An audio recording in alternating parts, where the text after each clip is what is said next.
Well, welcome everyone, and thank you for joining us on Level Up Law today. We are live with another episode where South Carolina Legal Services is leveling up your legal knowledge on the different areas of law that we practice in.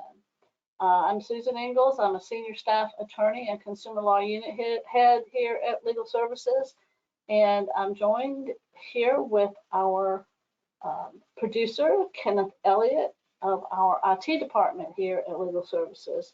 He is a crucial piece of what we do here, and we always appreciate him being in the background and making sure all the bells and whistles are operating properly. So thanks, Kenneth. Today, we will be talking about the South Carolina Department of Revenue as a debt collector and about that process. But first, I want to remind you that as you view the presentation today, remember it's not legal advice, but just general information for the public. If you have a specific legal problem, in particular about the subject of today, we hope that you will contact and consult with a lawyer of your own to make sure what your rights are. Now, at the end of this presentation, as always, we will provide information on how to contact us here at Legal Services to see if you are eligible for the free legal help that we provide here. Now, also, a recording of today's presentation, as always, will be posted on our YouTube channel later on this week. Kenneth always does that pretty quickly, so you can find that there. But also be sure to sign up for our social media and make sure that you get those notifications so you can tune in live like today if you want to. Now, you will be in listen-only mode today, but we really do invite you to ask questions. So put those in the question box, and I'll try to get to those at the end of the presentation. So let's get started. Okay, who knew that the South Carolina Department of Revenue collected things other than your taxes? Obviously, they are the taxing authority as far as collecting income tax for the state, not the federal, but just the state.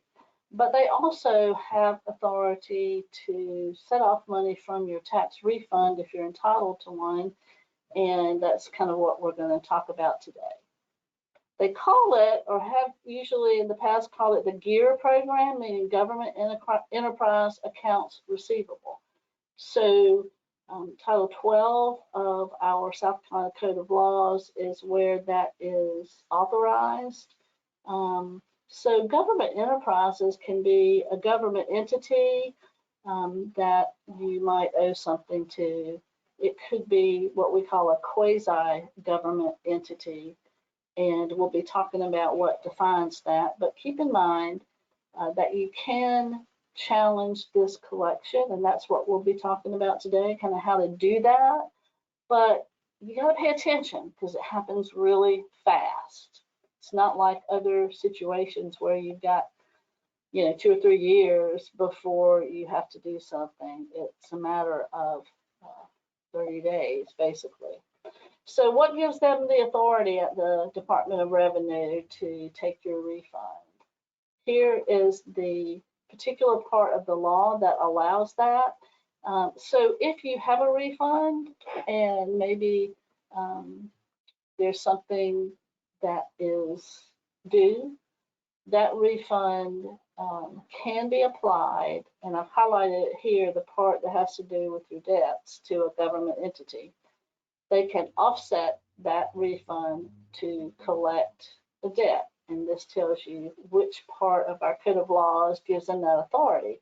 Now, there's a particular kind of debt that can be offset, and there's a particular procedure that entities have to go through to have that be allowed. So you want to keep in mind that your refund may be subject to this if you have past due debts of the kind that we're going to be talking about.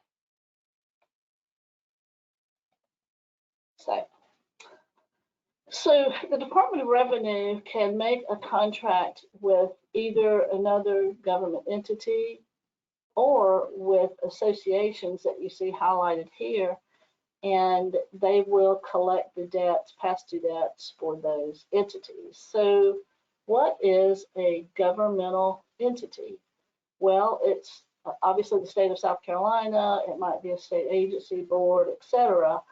One thing to keep in mind that it can also be a public institution of higher learning. So those past due debts there can also be collected. But the main thing that I think is important to know, because we kind of all know what state agencies and government entities tend to be, but they refer to all political subdivisions of the state. And so I've highlighted here that that term political subdivision includes the Municipal Association of South Carolina and the South Carolina Association of Counties. And so entities who are members of those organizations are allowed to submit claims not only on behalf of the county or local government, but also their members, which could be a hospital or other medical type provider. And that's what we often see as problem cases under this debt collection authority that people run into. So one thing, when you're going to challenge these setoffs, then there's one thing I wanted to mention early on. You can shorten the process. There's a whole legal process where you get a hearing and everything that we'll be talking about. But you can shorten that process by saying that you want to challenge it as a small claims case. And that's when it's under $10,000. So that means when you do that, that if the case goes to an administrative law judge, then that decision is final and there's no appeal from that. So there's other ways that you can go and you can appeal what the administrative law judge decides. But if you designate it small claims, then that it ends right there. So that could be good and it could be bad depending on whether you win or lose. So that's a consideration when you're thinking about how strong of a case that you may have in challenging a debt that the Department of Revenue is trying to collect. So what are some of the requirements that this authority they have carries with it? Just a couple of things here. The Department of Revenue can charge what they call a reasonable fee. That's actually usually $25, I think, on that. And the debtor has to be given full credit for satisfaction of the debt and for the amount of the fee collected by the department in this section if they are successful. So another thing that I think is interesting is that if these collecting entities that are wanting to claim part of your refund through the Department of Revenue, if they're wrong about the debt, then the government, the Department of Revenue, is not responsible for a wrongful offset like that. And if you pursue a problem with that in a lawsuit, wrongful collection of a debt, then the entity that is claiming that you owe them that debt, they'll have to indemnify the Department of Revenue if you file some kind of suit or claim that it was a wrongful offset to your tax refund. So the final thing in this section that is important is that the entity that is making the claim does have to, and we'll talk about this more than once, but they do have to let you know that they are going to do this. They're going to claim that they should get part of your refund. Here's where the quick, fast part of this comes in, and that is they only have to give you 30 days notice. So they send you the required notice of their intent to ask for an offset of your tax refund, and you've got 30 days to do something about it. Okay. And that's from the date that they mail it, and we'll look at that, I think, in the next slide or two. They do have to give you that. So when they have contracted and they are now a claimant agency because they're sending the Department of Revenue a claim towards your tax refund. So what that means is, let's say you're getting $1,000 or you're entitled to $1,000 of a tax refund from the state of South Carolina.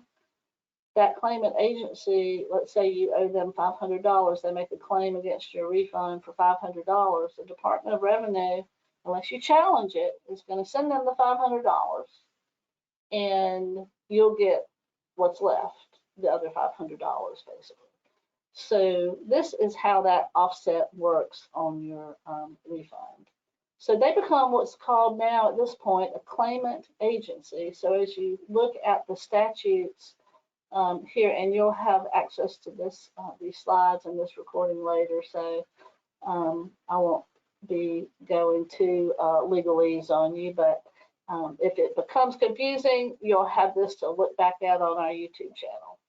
So this is just the basic statutory provision that allows the department to assist in these collections. So what they'll do is different entities will make a contract with them for doing this collection process from people's refunds. And that contract is, and these statutory provisions is kind of what governs that, that process. So first, as I mentioned already, they have to notify you not less than 30 days before they request and make a claim on your refund, if you have one. Now, if you don't have a refund, then this is moot, and we can talk about that at the end a little bit, how to avoid having a refund that they can take. And there's limited ways of doing that, but anyway, we'll talk about that towards the end. So they've got 30 days basically to notify you. Well, they've got to notify you, and then you have 30 days to challenge the offset if you want to do that. And so here's kind of the highlights here are that they have to do it 30 days before they're actually going to make the claim or the request to the Department of Revenue, right? And then once the department sends them any money, they have to notify the department that everything has been satisfied. Sometimes it takes more than once to do that, or you might settle up with them in the interim, but they have to notify the department once that is satisfied. Now, the department does get to retain that $25 towards their administrative expenses, but that actually, if you're successful in your challenge, the claimant agency is who's really responsible for that. Another important point in this section of the code is that, and I think this is really important because a lot of people file a joint return with a spouse. Under this law, it's not going to get apportioned. So if a wife owes a debt and she files jointly with the husband, and that debt is taken from their refund, the husband doesn't have the right, and this is in the state refund now, not the federal. The husband does not have the right to get that apportioned and get part of the refund for himself. The whole thing can get taken. And then again, the Department of Revenue is not liable if the set-off is wrongful or somehow improper, meaning that the claimant agency made a wrongful request or didn't do it right, and you raised that as an issue. Now, what is required in the notice? Well, we've already said it's got to be 30 days before they make the request. So how does that 30 days work? Well, the notice is complete upon the date of mailing. So there's no, oh, I didn't get this until a week after they sent it or anything like that. It's whatever date that they mailed it to you. Now, this I think is really important because, you know, we tend to sometimes know that we're getting repeated past due notices, maybe from the hospital, for example. The hospital debts are ones that are often taken from your refund. Well, you know, you're getting something monthly from the hospital about the same debt over and over again. So you think it's the same thing every time. But it might be a notice that they're going to claim your refund. So this is why really don't, this is one of many reasons why you don't want to hide from a debt, and you don't want to ignore the mail just because you think it's another dunning notice, okay? Open up the mail. If it's the same bill again and you can't pay it, that's fine, but you might miss that notice, and once that 30 days goes by, you're out of luck. Okay, another thing that I think is so important, not just for the reason that we're talking about today, but on any situations that you have with debt collection. If you move from an address that a creditor has on you, be sure to give them notice of your change of address. And, you know, you might call and tell them that, but I would always do it in writing and send it to them by certified mail, because if you don't get some notice that's important to a debt collection case, you'll be able to prove that they didn't send it to the proper address if they're still sending it to an old address, but they've been notified of what your current address is. So always give notification of your change of address to your creditors. Okay. Now, here's what the notice has to have in it. Okay, it's got to tell you, and this notice comes again from the creditor or the claimant agency. They have to tell you what the appeal procedure is so that you can challenge this offset and this claim on your refund. Okay, so there's a process. This is the notice that has to be in the letter that they send you. And the next thing that has to also be in that notice is if you decide to challenge, if you want to protest, they have to tell you, they have to give you the information about how to protest. Whether you want to protest or not, it has to be in that notice so that you're aware of your rights. This is again why it's so important to open the mail, see this notice, see what your rights are, and make sure that they have done it correctly according to the statute, that they've given you all the information that is required. Now, one thing we'll talk about now is the detailed, let me go to the protest requirements and where that comes from, okay? This is the procedure that they are supposed to tell you about, and this is the part of the code of laws where it comes from, okay? That it has to be written. Your protest, if you're going to make one, it has to be written. Now, it's great if you have a typewriter or computer and you can write it up that way. It is also okay for you to do it by hand if that's the most convenient and optimal way for you to do that. Not everybody is good with the keyboard. So you can do it by hand. Just make it legible. You know, good printing is the best. You have to do it again within 30 days of the mailing of that notice. And of course, the notice is required to have the date of mailing on it so that you can figure out your 30 days. And here are all the other things that were mentioned before. So, the important part of your protest is the reason that you are protesting, okay? And here we want to talk about what is a reason and what is not a reason. And we see this very often in all kinds of debt collection, okay? Now, here would be 3 examples of an appropriate reason. Okay, you don't owe the debt. That's a really good reason. You just got to prove it, right? You can prove that you never owed it to begin with, or you can prove that you've paid it. Second, you can just allege, and you'll have to prove this at a hearing, you can say, well, the charges aren't correct. I should have only been charged $200, but I was charged $400, something of that nature. Also, you might be entitled to a charity care sponsorship. All of these hospitals, for example, have to provide an option of charity care when you are below a certain income level and asset level. And it's required that they screen you for that. Sometimes that screening process is not done correctly or not done at all, and that might be a reason that you should not have your refund claim. Now, what is not a reason? These are usually things that have to do with why you haven't paid the bill. Like you owe the bill, you're not denying that, but there's a reason you didn't pay it. And unfortunately, in the world of debt collection, why you haven't paid a debt that you owe is irrelevant in these kind of proceedings.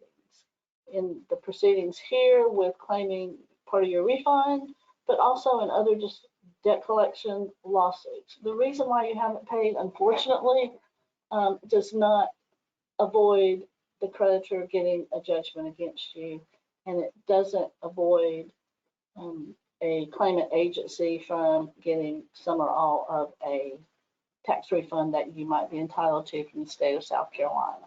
But these are some of the ones that we usually see. Okay, I lost my job and I just couldn't pay. Don't put that down as a reason, because you have to put down a legitimate reason. Okay? Saying why you haven't paid is not a reason that they should not take part of your refund. I was in the hospital and I didn't get the bill, or I couldn't pay the bill because I wasn't working, or I just was not at home, didn't pay the bill. I've been sick. It certainly is a reason why you haven't paid, but it's not one that will keep them from getting part of your refund. It's not really a legitimate reason of not owing this debt. It's just you haven't been able to pay it, understandably, in many of these situations. Or your reason might be, I just don't have the money right now, or I'm on a fixed income, or something like that. Also, understandable reason for not having paid the debt, not a reason that you can put on a protest saying that you don't owe it. The point of the protest is that you're saying, I don't owe this money, therefore it shouldn't be taken out of my tax refund. And there may be other reasons that you haven't paid a debt, even though you do owe it. But again, those are not reasons that you don't owe it. Those are reasons that you can't pay it. Okay. So under this section, we are talking about the actual protest procedure. Okay. Now, let's see. Yeah, we want to look at what all of this means, right? So before a claimant agency submits their debt to the department, they have to appoint a hearing officer to hear your protest. Now, unfortunately, the hospital in the example I was giving, or whoever the claimant agency is, they get to choose who that person is.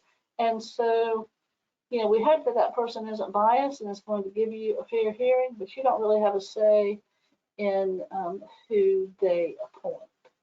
Okay, and then that hearing officer is going to have a hearing. It's informal, as many types of administrative hearings like this are, and so you can come in, you can show all of your evidence of why you don't owe this. You can have other witnesses, and so forth. So that's important to have that hearing if you really don't owe the debt, or there's some, some other reason that they are not entitled to claim it from your tax refund. Now, if the hearing officer decides against you, what can you do? Well, you've got 30 days to ask for a contested hearing with the South Carolina Administrative Law Court. So that is the next step there. That. Now, here is more of the same on how the process goes. And so what I've done is actually, I've given you this information with all the details, but let's look at the next slide for kind of the highlights and what it really means, okay? As I said, the claimant agency is going to appoint their own hearing officer. Now, if you win or the decision's later reversed, your money has to be refunded. So, keep in mind that just because you start this hearing process, that doesn't stop your money from being taken out of your refund, okay?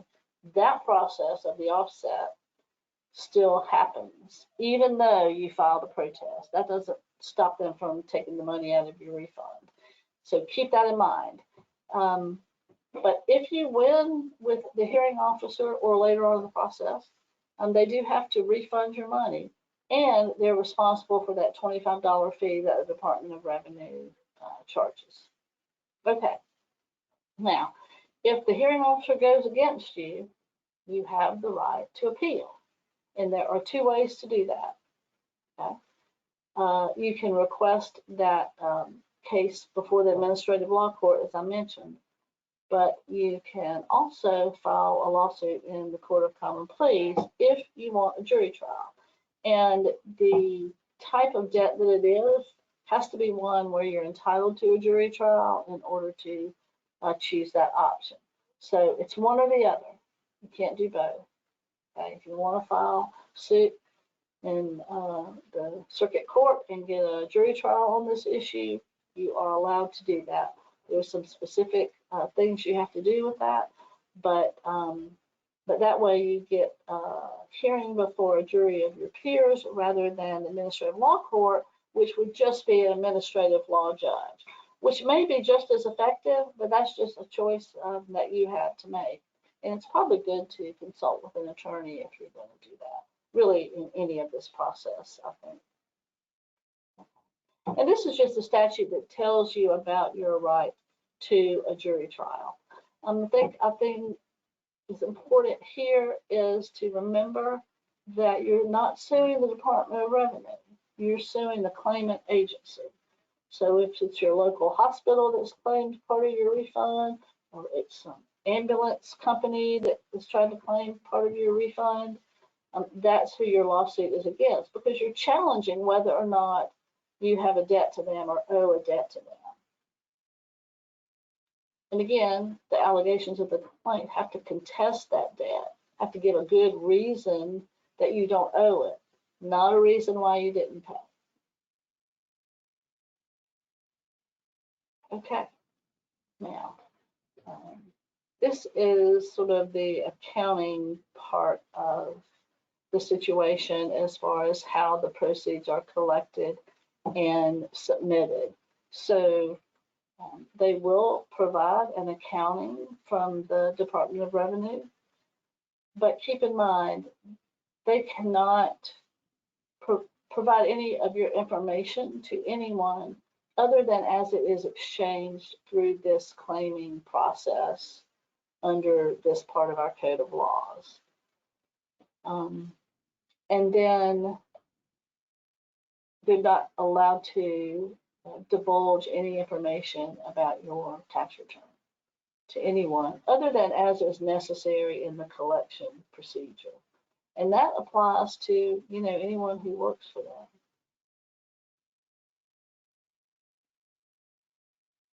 Now, Section B here requires that once the claimant agency receives proceeds that were collected by the department and they've gotten that accounting from the Department of Revenue, they will have to credit the obligation and notify the debtor in writing of the amount of setoff. So let's say they say you owe $500. You had a refund of $1,000. The Department of Revenue sends them an accounting saying, here's the $500 that we collected from this taxpayer's refund. Here's all the details and the amounts. And then that gets applied by the claimant agency to what you owe them. And then if it was $500 was all you owed and they got $500 from that refund, then they're done and they're to notify you that they received that and that your debt has been paid.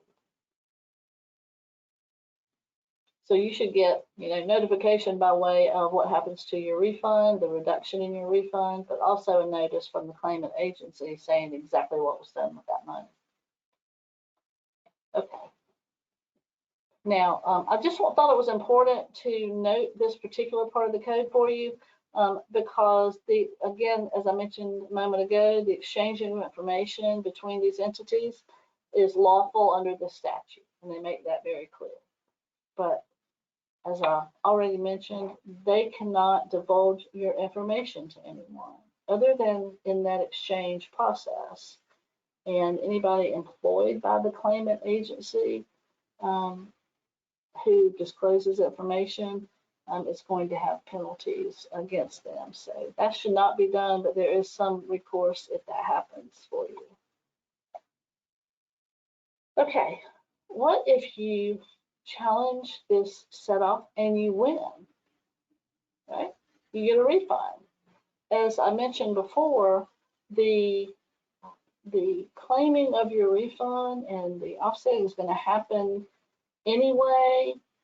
So as you're going through the process, you don't have that money in your refund. You didn't get it. It's still with the department or with the claimant. But if you go through this whole process and you're successful and you prove that you didn't owe it for whatever reason, or that they were wrongfully claiming it for whatever reason, then you are entitled to that part of your refund. And so in that situation, you're going to get the money back. There's just a process for that, and you can make a claim for that if you don't get it soon enough. Oops. Yeah. So that's pretty much all I have about that program. I do want to mention one other thing, and that is that in addition to the offset of your tax refund, the Department of Revenue does have authority to collect debts in other ways. And so one of the reasons they have that is you may not have a refund, right? There may not be a refund for you to get and for the claimant to claim. And if that's the case, the Department of Revenue is allowed to collect in other ways. And one of those is garnishing your wages. So if you have wages, a claim has been made, it is possible that your wages could be garnished in this process. And up to 25%, I believe, is the way they do that.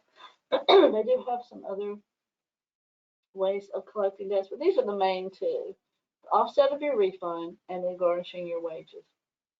I do want you to keep in mind that if the claim that's made is for a consumer debt, there are laws here in South Carolina that prohibit the garnishment of wages for a consumer debt. So if that process happens, you certainly can challenge that as well. So I hope this information has been helpful to you. And I'm going to just check with Kenneth. Are there any questions about this process? You did have one question. Okay. Let's see here. I can look at it. Okay. With notification of change of address, validate the debt. Validating a debt is typically referred, that phrase is usually used as the creditor validating the debt to you. It's showing how it has validity. If you notify a creditor of change of address, it should be a creditor that you owe money to. So if you send a change of address to a creditor that you don't owe money to, then there's no reason to do that. Now, if it's a debt that you dispute, but they're still sending you a bill for that and you move, then it may be time to challenge it. But I would definitely, if you're getting those notifications, you should not only notify them of your new address, but notify them that you dispute the debt, that you don't owe it. So that's what I would say to that. If there's a follow-up to that, just put it there in the question box. But again, I want to emphasize that 30-day period. It's kind of like in other cases where a creditor doesn't have the right to claim part of your refund through that process, but they're suing you for the debt, and they want to get a judgment against you. They have to go to court to do that. But in a similar fashion, when they sue you and they serve you with those papers, they're required to notify you that you have to answer that in 30 days and say whether or not you owe it. And so in South Carolina, you do have the right to challenge the collection of debt that way and make the debt collector, creditor, debt buyer, whoever it is that's suing you for the debt, make them prove not only that you owe the debt, but that it's owed to them. So that's really important. So 30 days, although I will say this, that the 30 days, you've heard of a statute of limitations, but there's, in a situation like this is a statute of repose. So you know how in a debt collection case that I was just mentioning, in many cases you have like 3 years. Okay, they have 3 years to sue you.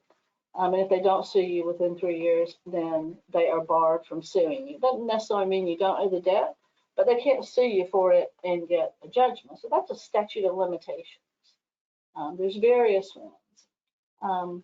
But in a case like this with the tax refund offset, that's a statute of repose, that 30 days. So once that 30 days is gone, it is gone. So watch your mail, open it up, and if you get a notice that a creditor is going to try to claim part of your tax refund, you should definitely challenge it. Come back here to YouTube and get these details of the process. It's really a pretty simple process, but it is a very restrictive process from the standpoint of what each party has to do and what the time frames are. And again, you can see here that at South Carolina Legal Services, we do handle cases like this, but boy, you got to make that protest usually on your own, because it takes a little while to make an application for us to help you with it and for us to look at your case and investigate what happened and see if we can represent you in it. So I definitely, even if you think you're going to seek our help with something like that, you definitely should go ahead and make that challenge yourself. And the notice to you should tell you exactly how to do that.